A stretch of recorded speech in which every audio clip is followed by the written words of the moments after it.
और हॉर्मूज को लेकर जो खबरें आई वो आपने देखी होंगी कि ईरान ने हॉर्मूज खोलने का ऐलान कर दिया। क्या आपके मन में ये सवाल है कि ईरान ने हॉर्मूज क्यों खोला? मैं इसका जवाब देने की कोशिश करूंगा। अब ईरान के यूरेनियम का क्या होगा, इसका जवाब देने की कोशिश करूंगा। देखिए, तमाम तरह के दावे हो रहे हैं सोशल मीडिया में और अमेरिकन मैगजीन्स में और न्यूज़ साइट्स में कि अब जल्द अमेरिका और ईरान के बीच कोई डील हो सकती है। लेकिन जो अंदर की खबर है उसके मुताबिक मामला यूरेनियम को लेकर बुरी तरह से फंस चुका है और ये जो डील वील का ख्याली पुलाव है ये अभी बहुत दूर है। पहले सवाल का जवाब दें। देखिए, ईरान ने हॉर्मूज खोल के एक ऐसा दांव चला जिसने ट्रंप को चारों खाने चित्त कर दिया है और नेतन्याहू का तो वो हाल है कि समझ नहीं आ रहा कि अब किया जाए तो क्या किया जाए। देखिए, कल जिस तरह से ईरान के विदेश मंत्री अब्बास अराक्ची साहब का शाम को ट्वीट आया और उन्होंने ये कहा, एक्स पर उन्होंने ये जानकारी दी कि ईरान जो है वो हॉर्मूज खोल रहा है। उसके बाद डोनाल्ड ट्रंप जो हैं वो अचानक से जो है इस मोड में आ गए कि वो खुशियां मनाने लगे और ये कहने लगे कि भाई जो है ये बड़ी जीत हुई है हमारी और अब हॉर्मूज खुल गया है, अब दुनिया में व्यापार शुरू हो जाएगा। और इतना कहते कहते वो ये भी दावे कर गए, आप उनके ट्वीट दे सकते हैं, कि अब जल्द ही ईरान से यूरेनियम को लेकर भी डील होने वाली है, ईरान अपना यूरेनियम देने के लिए भी तैयार है और जो है इस तरह की तमाम बातें हुई, उनके ऐसे दावे हुए। उसके थोड़ी देर बाद डोनाल्ड ट्रंप को यह बात समझ आई कि भाई बाजी तो ईरान ने मार ली है, हॉर्मूज का किंग उभर कर सामने आया है ईरान। अब कहीं ऐसा ना हो कि हॉर्मूज खोलने की पूरा क्रेडिट जो है वो ईरान को चला जाए। भाई चीन, रूस, भारत, दुनिया के तमाम देशों को, ताइवान, सबको जो है वहाँ से ऑयल चाहिए, पेट्रोकेमिकल्स चाहिए, वो ईरान अब सप्लाई कर रहा है। तो कहीं ऐसा ना हो कि पूरा क्रेडिट ईरान को चला जाए। तो डोनाल्ड ट्रंप को थोड़ी देर बाद ये बात समझ में आई। फिर उन्होंने इस तरह के ट्वीट करने शुरू किए कि नहीं, अभी हमारा ब्लॉकेट जारी रहेगा और जब तक डील नहीं हो जाती तब तक हम ब्लॉकेट नहीं खोलेंगे। इस तरह की बातें चलती रही। खैर, डोनाल्ड ट्रंप की बात करने का कोई फायदा नहीं है, वो कब क्या बोले। लेकिन अब सवाल ये है कि आखिर ईरान ने हॉर्मूज क्यों खोला। उसकी पहली वजह, 3-4 वजह मैं आपको बताता हूं। पहली वजह, अमेरिका के जितने जहाज हैं, जंगी जहाज, 3 aircraft carrier, Abraham Lincoln, Gerald R फोच, जॉर्ज डब्ल्यू बुश, इसके अलावा यूएसएस ट्रिपोली हो गया, बॉक्सर हो गया, ये सब के सब जहाज सीज फायर के बाद से ईरान के बेहद करीब आ गए हैं, है ना। और ये एक चिंता का विषय है ईरान के लिए, क्योंकि इनके करीब आने से ये कभी भी बड़ी स्ट्राइक कर सकते हैं। सीज फायर खत्म होगा, कभी भी हमला कर सकते हैं। इनको पहला जो कोशिश है ईरान की कि इनको दूर किया जाए।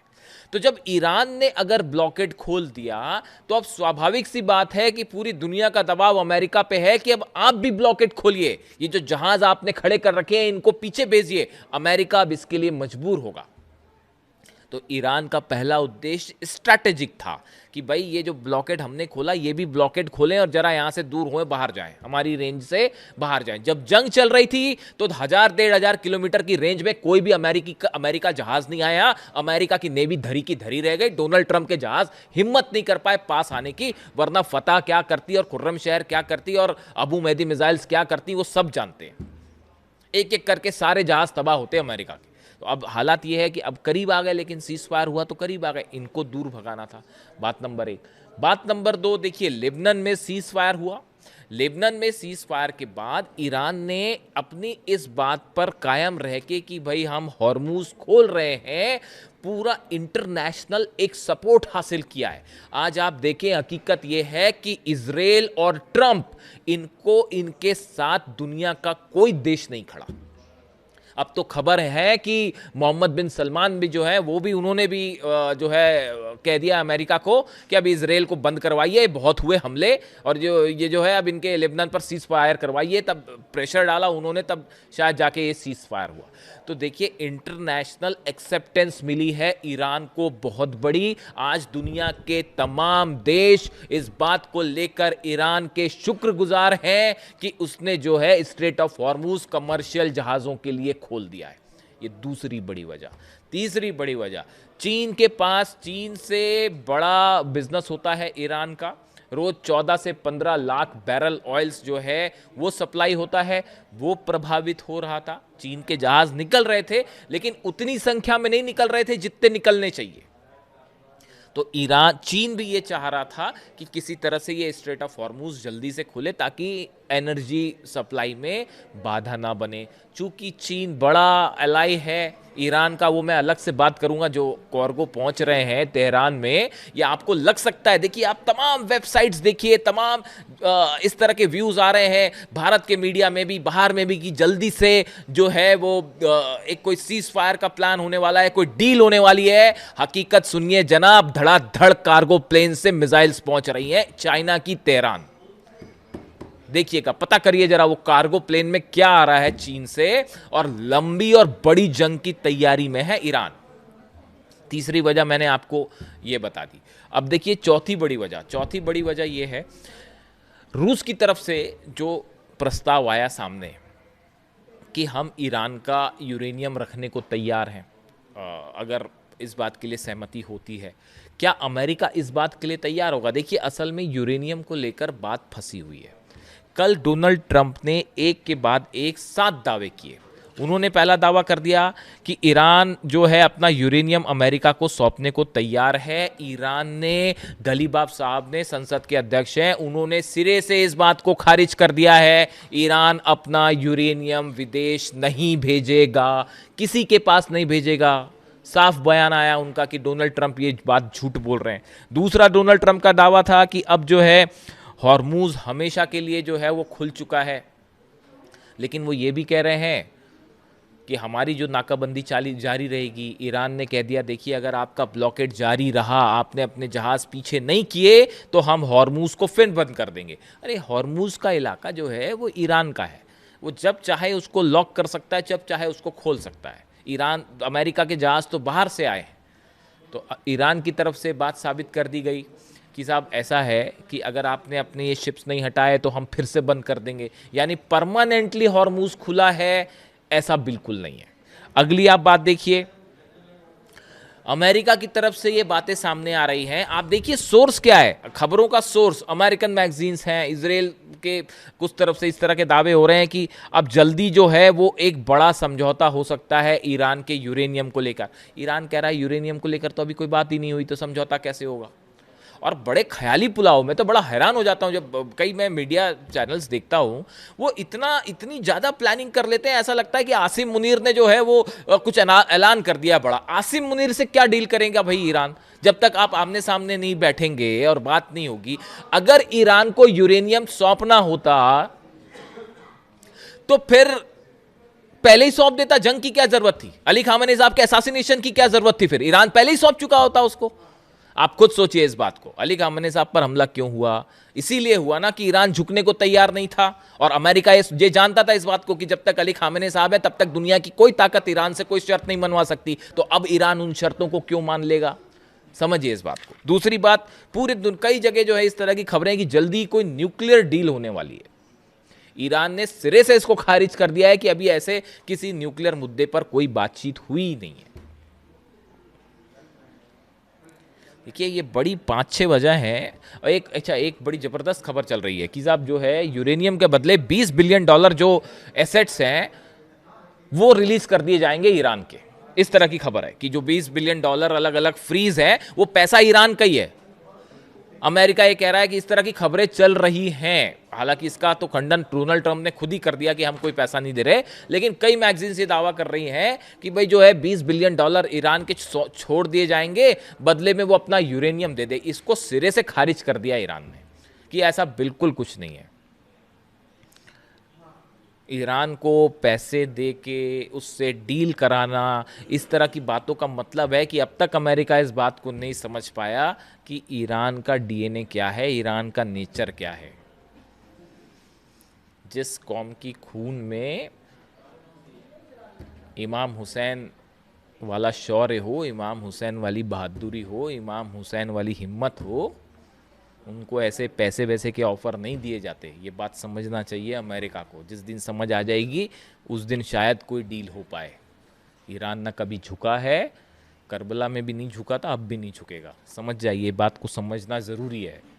देखिए, इसके अलावा आप देखिए एक बड़ी जो इम्पोर्टेंट बात है वो ये कि इस स्ट्रेट ऑफ हॉर्मूज से बड़ा सारा ऐसा मटेरियल सप्लाई होता है जो कि सेमीकंडक्टर्स बनाने में काम आता है। जो ताइवान और चीन में सेमीकंडक्टर्स बनते हैं, वो सेमीकंडक्टर्स जिससे मिसाइलों के चिप चलते हैं, जिससे अलग अलग थार्ड और पेट्रियट के चिप चलते हैं, जो एयरप्लेन्स में इस्तेमाल होते हैं, मल्टीनेशनल फर्म्स में, कंप्यूटर्स में इस्तेमाल होते हैं, उन चिप्स को बनाने में सल्फ्यूरिक एसिड चाहिए होता है। वो सल्फ्यूरिक एसिड जो बाय प्रोडक्ट होता है केमिकल्स का, जो कि सप्लाई होते हैं स्ट्रेट ऑफ हॉर्मूज से। इस बात को समझिए, पूरी दुनिया के आईटी फर्म से लेकर जितने भी माइक्रोचिप्स बनाने वाली कंपनीज हैं, सब बड़े सल्फ्यूरिक एसिड की कमी से जूझ रही हैं इस समय। और इसका सबसे बड़ा नुकसान खुद अमेरिकन फर्म्स को हो रहा है, जो दबाव बना रही हैं डोनाल्ड ट्रंप के ऊपर कि भैया हॉर्मूज नहीं खुला तो ये जो माइक्रोचिप्स बन रहे हैं, सेमीकंडक्टर्स बन रहे हैं, ये मिलने बंद हो जाएंगे, आपकी पूरी दुनिया की इकॉनमी चरमरा जाएगी। ये दबाव बन रहा है। एक ये भी वजह थी कि ईरान ने इस हॉर्मूज को खोल के एक बड़ी राहत दी है चाइना को और उन देशों को जो कि सेमीकंडक्टर्स बनाते हैं। तो कुल मिला के देखिए हालात ऐसे हैं कि ईरान की तरफ से बात साफ कर दी गई है कि जो ये 7 दावे डोनाल्ड ट्रंप ने किए, रात भर तमाम तरह की जो है वो थ्योरीज चल रही हैं, ऐसा हो जाएगा तो वैसा हो जाएगा, तो ये डील हो जाएगी तो वो डील हो जाएगी।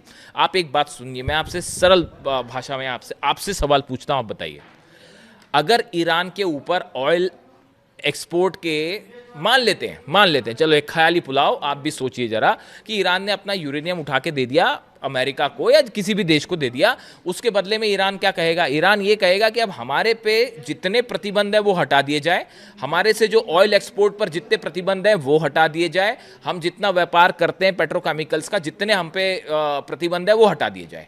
अगर ऐसा हो गया तो उसके बाद ईरान से जो ऑयल बिजनेस होगा उसका नतीजा ये होगा कि ईरान मिडिल ईस्ट ही नहीं, दुनिया की सबसे बड़ी पेट्रोकेमिकल्स इकॉनमी बन के ऊपर जाएगा। और उसके बाद ना इजराइल की हैसियत रह जाएगी, ना सऊदी की हैसियत रह जाएगी, और ना ही अमेरिका के पेट्रोकेमिकल्स का दबदबा बना रहेगा मिडिल ईस्ट में। पूरा प्रभाव ही खत्म हो जाएगा। रशिया, ईरान और चाइना मिलकर इतना बड़ा ऑयल बिजनेस करेंगे कि आप देखिए कि नया वर्ल्ड पावर बन जाएगा ईरान। क्या यह बात नेतन्याहू को मंजूर होगी? क्या यह बात डोनाल्ड ट्रंप को मंजूर होगी? क्या यह बात मार्को रूबियो को मंजूर होगी? क्या पीट हेग्सेथ को मंजूर होगी? कतई मंजूर नहीं होगी। समझिए आप इस बात को। तो ये जो डील है, आप समझिए, आप डोनाल्ड ट्रंप से डील कर रहे हैं जो कि सुबह कुछ कहते हैं, दोपहर कुछ कहते हैं, रात कुछ कहते हैं, उन पर विश्वास नहीं किया जा सकता।